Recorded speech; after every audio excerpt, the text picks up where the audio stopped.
Thank you, David, for always being the AV coordinator. I inherited it.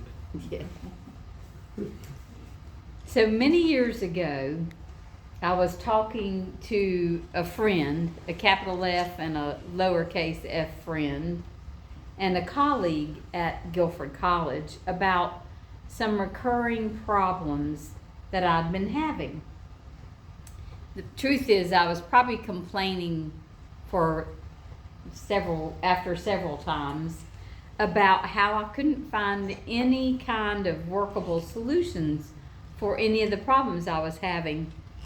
And my dear friend she paused and looked at me really closely, and she said, in a very kindly Quaker way, have you ever considered the thought that you aren't disciplined? And I kind of like rankled at the because it stung. I considered myself to be pretty well disciplined. After all, I'd raised 2 kids and worked full time and attended college at night. And I had managed to go through seminary at Work Forest 2 years earlier. I was a second career student and worked, and still my little family and I survived without starving. We weren't digging dirty clothes out of the hamper. And I hadn't lost all of my mind those 3 years, so I felt pretty well disciplined.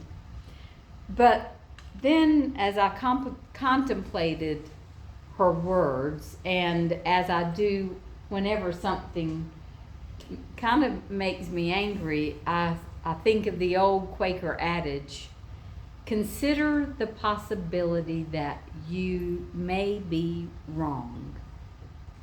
The more I realized my friend was right. It reminded me of the 7th chapter of the Christian book of Romans that the Apostle Paul is said to have written. And these verses are quite familiar to you, I'm sure. And I love the noodle and pretzel they create. In Romans 7, David, verses 15 through 20, Paul says, I do not understand what I do, for what I want to do, I do not do. But what I hate, I do. And if I do what I do not want to do, I agree that the law is good. As it is no longer I myself who does it, but it is sin living in me. For I know that good itself does not dwell in me, that is, in my sinful nature. For I have the desire to do what is good, but I cannot carry it out. For I do not do the good I want to do, but the evil I do not want to do, this I keep on doing. Now if I do what I do not want to do, it is no longer I who do it, but it is sin living in me that does it. At the time, I was struggling with little things like, why do I eat French fries when I know I need and want to eat vegetables? But I was also struggling with bigger issues like, why am I a workaholic when my family wants me to be more present? I ended up making a long list of all those challenges, and I printed out the passage from Romans, and I took both of those to a counselor and said, please help me with what I call the Pauline dilemma. But really, there is something actually called the Pauline dilemma. But in academia, this thing involves a hotly debated discussion of whether Ephesians was really written by the Apostle Paul, or was it an imitation by someone later after Paul who was trying to manage the growing numbers of believers? But I'm not talking about anything so historical or heady as that today. When I refer to the Pauline dilemma, I'm talking about the day-to-day actions and lack of actions that take place in our lives that aren't in line with our desires, our deepest desires for ourselves, and how we want to improve ourselves. Like the passage in Romans 7. Why do I do the things I hate to do, and I don't do the things I want to do? So do you remember a time that you snapped at someone you loved, but you didn't have any intention of hurting them? Or maybe the time that you promised yourself you'd go to the gym or take a walk around the block instead of sitting online or in front of the television for yet another hour. But by bedtime, you hadn't taken that walk again. You didn't want to sit, you didn't want to snap, but it happened. The writer of Romans argues that it is sin that causes him to do or not to do such things as a way to prove his need for salvation through the resurrected Christ. But to me, that feels a little like scapegoating to me. It's not that isn't important, but it feels kind of like Flip Wilson. If you remember the mid-century, 20th century comedian whose character, Geraldine Jones, she would blame her crazy behaviors on the devil. The devil made me do it, is what she would say. And it's too easy to blame something or someone outside of ourselves for the changes we need to make from within. Even as we follow, as we follow a resurrected Christ, that's not the fix-it. We have work to do. And my perspective is that the cause of the Pauline dilemma isn't sin as much as it's human nature to do what we don't want to do or not do what we do want to do. We humans are wired to want. We don't even have to be aware of wanting anything. That's how life starts out. When we are but wee babes. We need oxygen. We need the warmth of shelter and food. We need touch and connection. In response to our environment, we'll seek out whatever it is that will adjust the external so that we can fulfill the internal. We will want what will bring us homeostasis, what will bring us back into balance. And we adjust our behaviors to get it. When we are wee babes, we seek out whatever will fill our needs. And if our caregivers aren't meeting our needs well, then we will change our behaviors in an attempt to first get their attention and then to get what we need from them. Eventually, we figure it out and we repeat whatever that behavior is that gets our needs met. We're wired that way. And as we grow up, even as we become adults, those behaviors have already become so embedded into our personalities, so much so we come to believe we can't help ourselves. The devil made me do it, and it makes perfect sense. So as we develop into adults, so much of what we do is driven by those old wants and embedded desires that leads us into the Pauline dilemma. When we do what we don't want to do, or we don't do what we want to do. So to figure out why I ate French fries instead of veggies, it helped me to explore what the deep desire was, what want was driving my choice. After all, nobody was making me order French fries.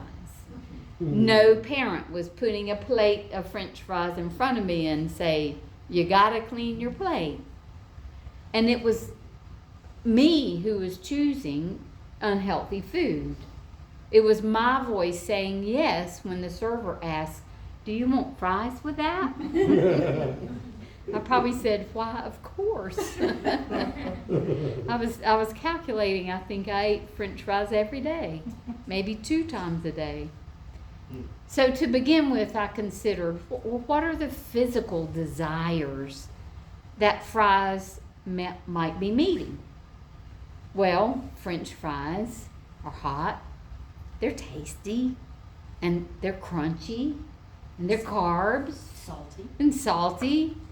And even though salads can be crunchy, they're usually not all that hot. And occasionally they're not even all that tasty. Plus, salads don't give me a quick boost of energy like a carb would. So doing that kind of superficial exploration did give me some insights into my persistent choice of fries. But it seemed a little too superficial.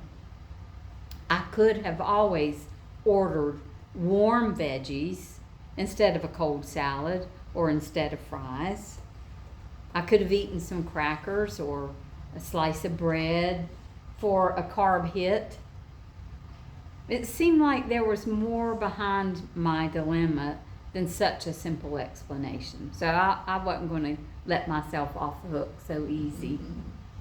A deeper exploration of the need that was driving my undesirable choice was warranted if I really wanted to get to the heart of the matter.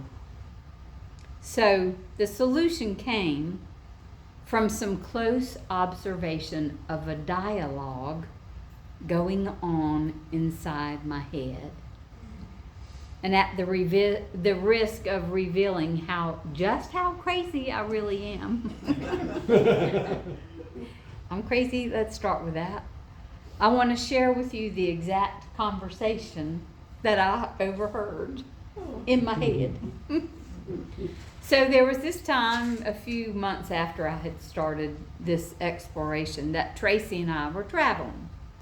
And we stopped on the way at a fast food restaurant that happens to serve salads. Y'all know the one. And I'm standing there in the long line having this debate. Salad or cheeseburger? Salad or cheeseburger? And it's like, why can't I decide? And then I heard an interior voice saying, it was talking. Actually, it was not talking, it was the whine of a young kid saying, but I want a cheeseburger. And then there was another voice that was way more stern and adult-like that said, I told you you need a salad. And these two were arguing back and forth as I was standing there in the line kind of dazed at what was going on in my head. I was kind of puzzled. But to be honest with you, I couldn't resist ordering a cheeseburger and The salad. fries. Despite the bossy part of me demanding otherwise. I knew we were not going to eat healthy the rest of the weekend and I needed a salad. But it was that interior conversation that led me to realize choosing foods I was not allowed as a child was an act of rebellion against that internalized voice of my mother, which I call the inner critic, who for me can be a know-it-all. As I was growing up and wasn't allowed to eat unhealthy food, my dad was sick all of his life, so we didn't even eat salt. So as I was growing up, I needed to express my own voice and make my own choices. And I had identified a way to do that without risking the wrath of my mother by eating forbidden fruit. Sound familiar? And so I'm like, bingo! I'm rebelling when I choose French fries. So of course the question now is, do I eat French fries or not? And the answer is still yes, not twice a day. But it's me choosing from a conscious awareness of my needs and desires, especially the ones that are deeply embedded from a long time ago, rather than choosing to do the things I hate and not do the things I want to do. So my question for you, maybe some homework for you, is how is the Pauline dilemma at work in your life? You may be totally unaware of those needs and wants that are embedded in you. And we have the opportunity to rewire our minds and our spirits to better align with that inner spirit, that Christ light within us. What are you doing out of long embedded patterns that you really would prefer not to do, but you can't seem to help yourself?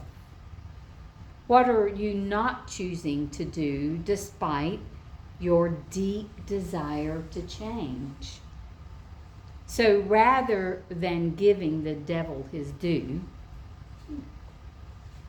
consider exploring the deeply rooted needs that we're seeking to meet that can help us find new understanding and new choices to live from our own inner wisdom that are aligned with the inner teacher. And so it is. Amen.